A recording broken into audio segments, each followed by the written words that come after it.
Afternoon. It's time for Mrs. Ballou Reads, and we're starting a brand new book this afternoon, Return to the 100-Acre Wood by David Benedictus, pictures by Mark Burgess, and it's in the tradition of A. Milne and Ernest Shepard, who did the original 100-Acre Wood books, the Winnie the Pooh books. So some beautiful end papers. This book is published by Dutton Children's Books. The dedication, the beginning, this is well done, very nice. You gave us Christopher Robin and Pooh, and a forest of shadows and streams, and the whole world smiled with you as you offered us your dreams. I took up the offer, and page upon page, and line upon fanciful line, I tried to show in a different age, your dreams are mine. Chapter 1, in which Christopher Robin returns. Who started it? Nobody knew.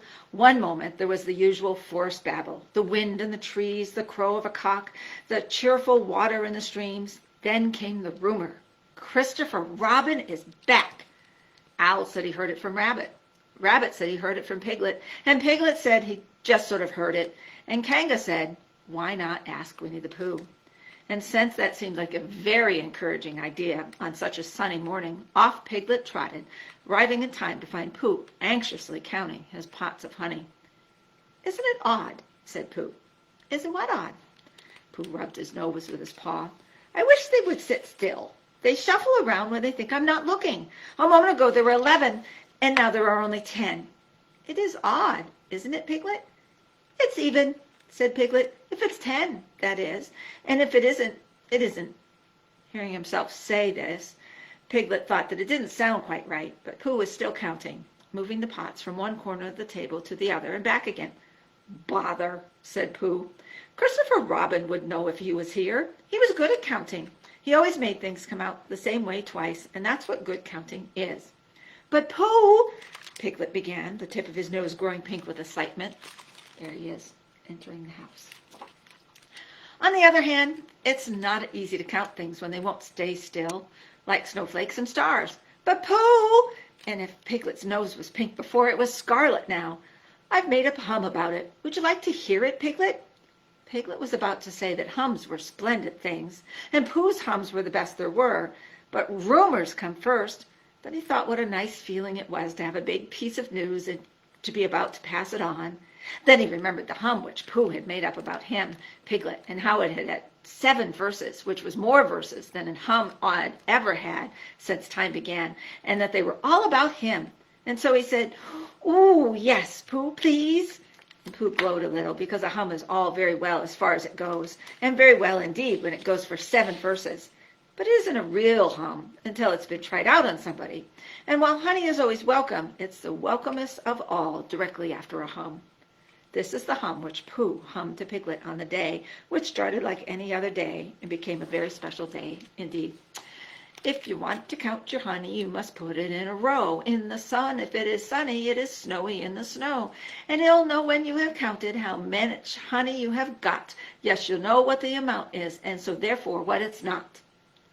And I think it's 11, added Pooh, which is an excellent number of pots for a Thursday, though 12 would be even better. Pooh, said Piglet quickly, in case there was a third verse on the way, which would be nice, but time-consuming. I have a very important question to ask you. The answer is yes, said Pooh. It is time for a little something. But Pooh, said Piglet, the tip of his nose by now quite crimson with anxiety and frustration, the question is not about little somethings, but big somethings. It's about Christopher Robin. Pooh, who had just put his paw into the 10th pot of honey, left it there, just to be on the safe side, and asked, what about Christopher Robin? The rumor, Pooh. Do you suppose he has come back? Eeyore, the gray donkey, was standing at the edge of the 100-acre wood, staring at a patch of thistles. He'd been saving them for a rainy day and was beginning to wonder when it would ever rain again, and whether, by the time it did, there would be any juice left in them when Pooh and Piglet came by. Hello, little Piglet, said Eeyore. Hello, Pooh. And what are you doing around here? We came to see you, Eeyore, said Pooh. A quiet day, was it, Pooh? And if we haven't anything better to do sort of day. How very thoughtful. Piglet wondered how it was that every conversation with Eeyore seemed to go wrong.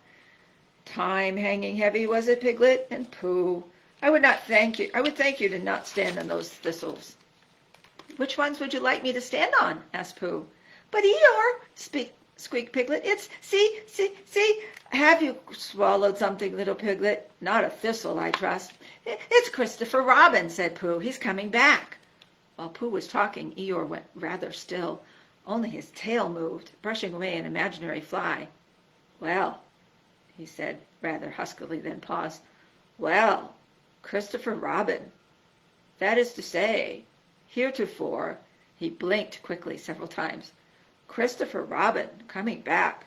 Well, finally, the rumor was confirmed. Owl had flown to Rabbit's house, and Rabbit had spoken to his friends and relations, who had spoken to smallest of all, who thought he had seen Christopher Robin, but couldn't be absolutely certain, because sometimes he remembered things which turned out not to have happened yet, or ever, or at all.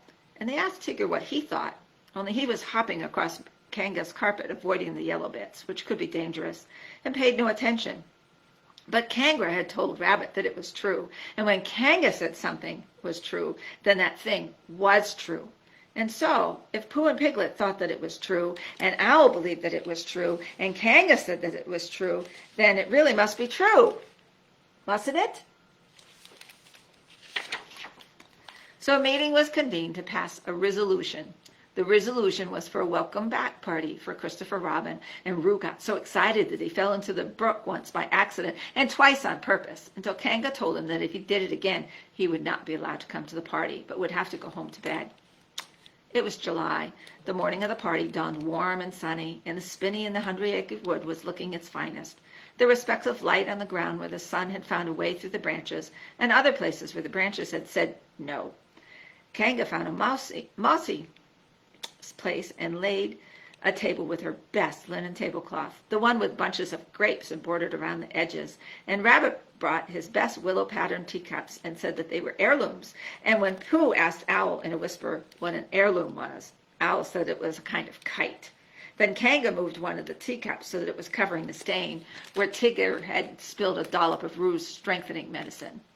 All the animals brought treats for the feast: hazelnuts from the rabbits, a pot of honey, almost full, from Pooh, and a twist of lemon sugar from Piglet, the kind that when you put it in the palm of your hand and licked it, the palm of your hand went bright yellow, and jellies of all colors made by Roo and Tigger.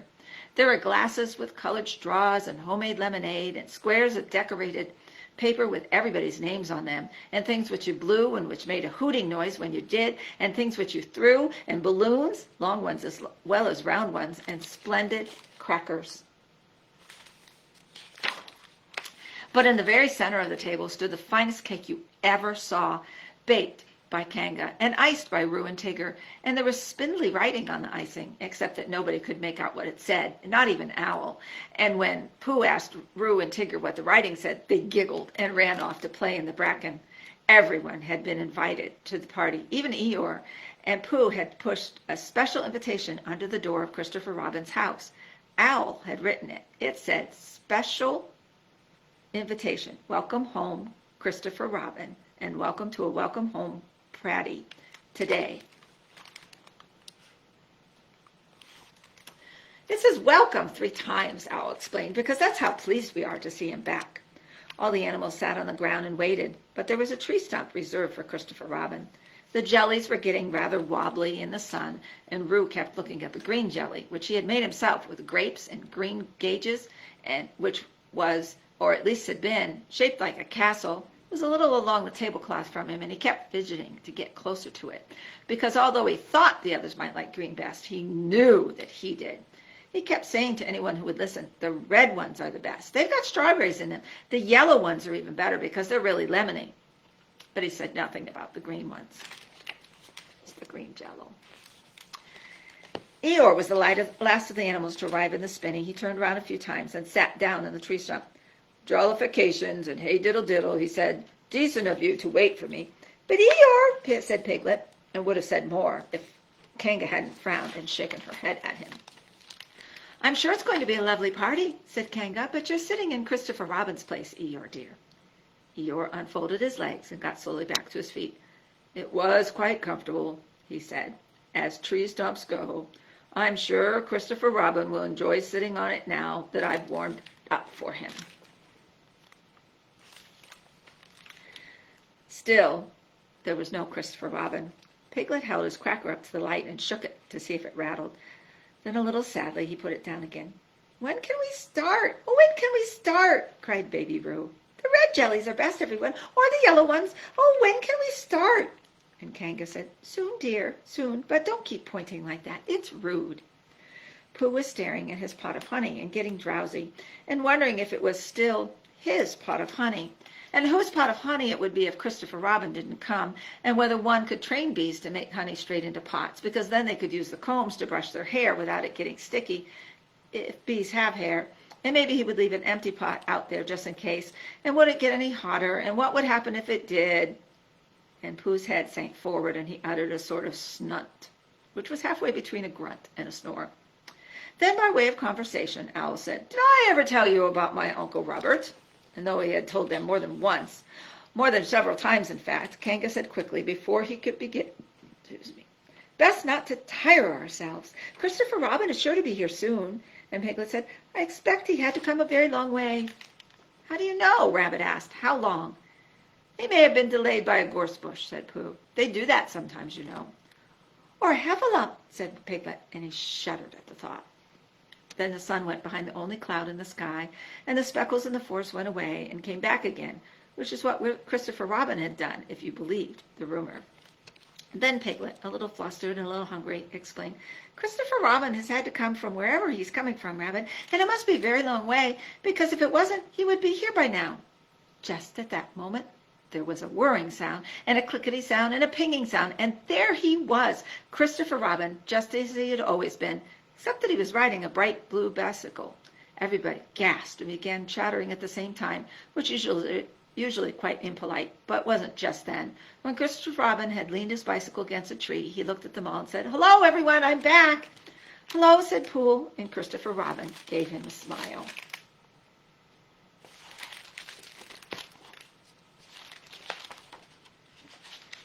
"A velocipede," said Owl. "I will explain to you the principle upon which Eeyore said, 'A pleasure to see you, Christopher Robin, and I hope you enjoy the tree stump, which is quite warmed up.'" Piglet just said, "Ooh!" He wanted to say much more, but the words wouldn't form themselves the way he wanted them to, and when they had, it was too late to use them. Roo said, "There are lots of jellies, Christopher Robin, and me and Tigger made them, and the red ones have got real strawberries in them, but if you want a green one—" "I'll try them all," said Christopher Robin cheerfully, "but I'll try the red ones first." Early and late, two smallish friends and relations pulled a cracker, or tried to, and Early let go by mistake, and Late toppled over backwards. But Winnie the Pooh gave Christopher Robin a bear hug and said, "Welcome home, Christopher Robin." "You must cut the cake, Christopher Robin," Kanga said. "And make a wish," added Tigger, hopping from foot to foot, which is complicated when you have four. So Christopher Robin made a wish, and everyone cheered and clapped and said, "Welcome home," except Eeyore, who said, "Many happy returns of the day," and Christopher Robin felt glad to be back, but a little sad at the same time. Then everybody blew their horns and threw their streamers and pulled their crackers, and Eeyore pulled two, one with his front hoofs and one with his back, and the first one had a motto and a key ring with "A present from Margate" on it and a paper hat, but the second only had a paper hat. And Christopher Robin said to Pooh, "I've eaten lots of jelly and 2 slices of Kanga's cake, so I don't have room for the honey." "I wondered, Pooh, whether you'd be kind enough to eat it for me." And Pooh was kind enough and did. Then Eeyore said, "I don't suppose he remembers who I am. That's not that it's important. After all, why should he?" When they had eaten everything they could eat, which was almost, but not quite everything on the table, because at a proper tea party there should always be leftovers for the birds, Christopher Robin made this announcement. "Now, dear friends of the forest, in my bicycle basket I have coming home presents for you all, because I have missed you all much. And I have wrapped them up in Christmas paper because I had some left over from last year, and I thought it might be useful for next year." The animals were very excited, even smallest of all, who had fallen asleep in a butter dish and had to be debuttered. He thought that maybe it was Christmas already, so he opened his present, a shiny farthing with a wren on it, and said, "Happy Christmas, everybody!" And then he went back to sleep. because the moon was already shining out, and it was that mysterious time between day and night when it's not easy to tell which is which and what or why or whether. These were the presents Christopher Robin had brought for the other animals. For Early and Late, sugar mice. For Owl, a spectacle case in case he lost his spectacles. For Piglet, pink earmuffs. For Roo, a bottle of colored sand in a satisfying pattern from the Isle of Wight. For Kanga, a set of 7 thimbles, one for each day of the week. For Tigger, a pogo stick. For Rabbit, a book called 1001 Useful Household Hints. For Eeyore, 2 umbrellas for front and back. For Pooh, a wooden ladle for removing the sticky bits from pots of honey. What did Christopher Robin wish for when he cut the cake? That is a secret, and if I told you what it was, it would never come true. But Pooh came into it, and Piglet, and the sunshine, so it was quite a long wish, and Christopher Robin kept his eyes tight shut when he made it, but his lips moved a bit. If what Christopher Robin wished for was more adventures in the 100-acre wood, then his wish certainly did come true. And I will tell you about the adventures from the time that Piglet became a hero to the time that Tigger dreamt of Africa. There could well be heffalumps in there somewhere and honey. In fact, I am sure of the honey. There may even be a story about the bright blue bicycle because it was a very fine one, a Raleigh, and it made you feel good just to look at it. It made you want to rub the mud off it just as soon as it got onto it. There might be other bicycles in the 100-acre wood, but none as fine nor as shiny as Christopher Robin's, and no boy prouder than he. Chapter 2, in which Owl does a crossword and a spelling bee is held. Since Christopher Robin went away, Piglet had been staying at Pooh's house, because Owl was staying at Piglet's, because, oh well, it would take too long to explain. A few days after Christopher Robin's return, Pooh and Piglet were sitting together over breakfast at that pleasant time of day when you know that there's much to be done, but not quite yet. Pooh had completed his stoutness exercises, 2 push-ups, 2 pull-ups, and a lie down, and Piglet had written in his diary, got up, had breakfast, wrote this in diary, and was wondering how he managed to fit it all in when Pooh said, I wonder where Christopher Robin has been.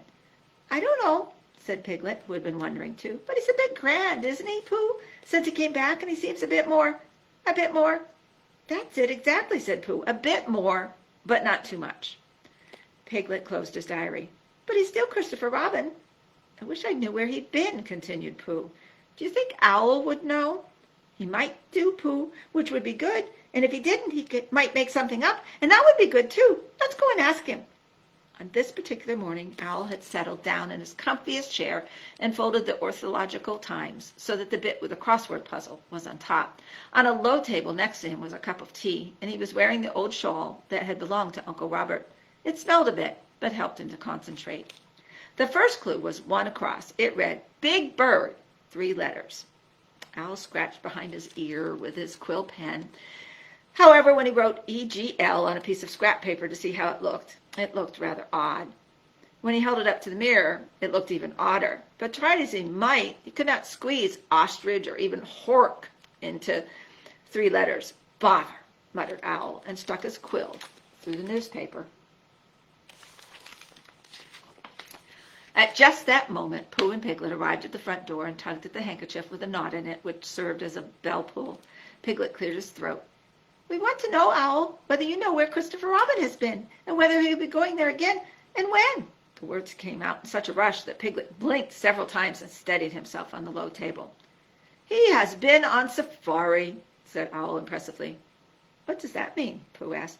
It means that he has been so far and no farther, and now if you would be so kind as to close the door behind you when you leave.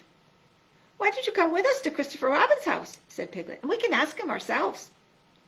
Oh, all right, said Owl, thinking that Christopher Robin would surely know what Big Bird, 3 letters, would be. It was a perfect summer day, and the forest was sparkling. The cobwebs on the bracken were strung with seed pearls of dew, and the trees were competing as to which was wearing the brightest green. Christopher Robin was polishing his bicycle when the others arrived. Come indoors, Pooh and Piglet and Owl, said Christopher Robin, because I have something to show you, and it is an indoors sort of thing. When Christopher Robin had finished wiping the polish off his fingers and onto his handkerchief, and off his handkerchief, and back onto his fingers, he handed Owl a very large book that was wrapped in tissue paper. "I won this at school," he said, "for throwing the cricket ball more than 50 yards. Pooh and Piglet glanced at each other. "You were at school?" cried Piglet in excitement. "I thought you were." Meanwhile, Owl was unwrapping the book. "It's a thesaurus," said Christopher Robin. "Is that like a heffalump?" asked Piglet. "Oh dearie, dearie me." "It's a book of words. You could look up one word and it tells you lots of other words which means the same thing." "Why can't you just use the word you had in the first place?" asked Piglet. "I don't know," said Christopher Robin. "Why don't we look something up and see?" So Pooh looked up Owl, and the book said sage, hooter, bird of ill omen. "Isn't sage a kind of herb?" asked Pooh. "It means someone who's wise," said Christopher Robin. "Indeed," said Owl, fluffing out his feathers, and then he thought for a while and said, "Indeed," again. And indeed, and saying indeed 3 times made it seem as though Owl was having a sage and wise and hooterish kind of thought. "The animals around here are not well educated, Christopher Robin, not like you and I." "You and me," said Christopher Robin. "Yes," said Owl, "both of us. Just so. I expect this thesaurus would help me with my crossword puzzle. I don't suppose you could have a look at one across." "Crossword puzzles," cried Christopher Robin in delight. "We were doing them at school." "What else did you do at school, Christopher Robin?" asked Pooh. "And do you have 11sies there?" "Well, let me see now," said Christopher Robin, for to tell the truth, school already seemed a long time ago. It was noisy, and the geography teacher only had one eye, and it smelled a bit of floor polish. The school, I mean, not the eye. There was math and cricket and a spelling bee. "A bee?" asked Pooh. "We could have a spelling bee here," Christopher Robin suggested, "if you would like to, and you, Owl, could be the quiz master." "Good idea," said Owl. "It's not the animals' fault that they are ignorant." That night, as they lay in bed, Piglet asked Pooh about the thesaurus. "It's just a big book, Piglet." "It's not a great big monster?" "No, Piglet." "Not at all like a heffalump?" "Go to sleep, Piglet." And the words aren't very cross, are they, Pooh?" asked Piglet, shivering a little. "I wonder, can we leave the light on tonight?" The next day, which was the day of the grand spelling bee, the sky was stormy with white clouds like marshmallows scudding across it. Near the horizon there were some darker ones which looked as if they meant business. In the clearing there was a placard slung between 2 large trees. Owl had made it. It read, "Grand Spelling Bee, all welcome." A few logs had been placed end to end for sitting on, with larger ones in front for writing on. Pencils had been sharpened and squares of paper laid ready with the name of each animal proudly displayed in block capitals. Owl was wearing his pisness glasses, which he kept on a chain around his neck, and a tweed waistcoat which had belonged to his Uncle Robert, who had been a credit to the family despite everything. Rabbit and Kanga and Roo were there, and Tigger and Piglet, and Early and Late, and friends and relations, not all of them, but quite enough to be going on with, and Henry Rush, the beetle. It looked like it might rain. "Is everybody ready?" asked Owl, taking the gold watch out of his waistcoat pocket and putting it to his ear. The watch had stopped many years ago at 3:15, which was a good time to have stopped at. One of the friends and relations sniffed loudly. "Use your handkerchief," said Rabbit. "Haven't got one," sulked the young relation and sniffed again. "Haven't got a name either." "You must have a name," said Rabbit. "Everybody's got a name. I expect it's Jack." Owl cleared his throat loudly and said again, "Is everybody ready?" They are, sitting on at their spots, at the logs. Piglet was wondering if they could have a competition for drawing instead of spelling. He could draw a table so that you could see all 4 legs at once, and that's really difficult. And a face of flowers on top. Pooh said to Piglet, "It's all right, Piglet. Spelling is easy once you get started." Piglet nodded. "Getting started is the worst bit. I expect we'll start soon." Tigger had drawn zeros and crosses at the top of his piece of paper, and he and Roo were playing. But since both of them wanted to be crosses, the game was turning out rather noisy and confused. "I've won!" cried Tigger and Roo at the same moment. There was a dusty smell in the air, and a few heavy spots of rain plopped onto the sheets of paper. There's Pooh and Piglet, and there's Tigger and Roo. A rumble of thunder echoed around the spinney as if the storm was considering the possibilities. In the sky, a flock of starlings that had been flying west changed their mind all at the same time and veered off to the southeast. Lightning flickered above the larches, and another rumble of thunder stopped being side drums and became cymbals. "Ooh," said Piglet. "Why is it doing that? And I wish it wouldn't." Owl adjusted his pince nez and glared at the animals so fiercely that one of the youngest hid under a toadstool. "Ready or not," Owl said. "The first word is fiddlesticks." There were groans on all sides. "Can you spell it?" Owl asked Rabbit, and the cry was taken up by most of the other animals. "Of course I can," said Owl. "Then do it," said Rabbit. "Shan't," said Owl. "The second word is rhododendron." "I thought there were going to be bees," said Pooh, and Piglet said, "I thought so too, and I don't think anybody in the world can spell rhododendron." "And why would they want to?" asked Pooh. "And the third word is—" But the third word wasn't, because just then a large drop of rain landed on the dictionary, and an even larger one landed in Owl's spectacles. Within seconds, the forest was asparkle with raindrops coming down and raindrops bouncing back up. There's Owl getting rained on. Christopher Robin jumped up onto the tree stump and made an announcement. "Friends, the spelling bee has been canceled because spelling is difficult enough at the best of times and impossible in the rain." At this, the animals cheered loudly. "But why don't you all come back to my house and we'll toast some muffins and make a huge house of cards?" "But Christopher Robin," objected Owl. "It's all right, Owl. When a spelling bee is interrupted by the weather, the prize goes to the quizmaster, which is you." Owl took off his spectacles, blinked a few times, then wiped the lenses and asked, "Me?"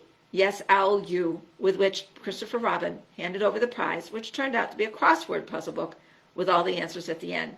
Owl was very proud and also suddenly a little thoughtful. Then Christopher Robin led the animals back to his house. There they had muffins toasted to perfection, and Kanga spread yellow butter on them so that it melted into the crevices. For those who wanted it, which was everybody, there was jam with whole strawberries in it to go on top. And they are going back to Christopher Robin's house. When they had eaten all the muffins and drunk cups of tea from china cups with roses around the sides, a pleased-looking owl went up to Christopher Robin. "Big bird in 3 letters, he said.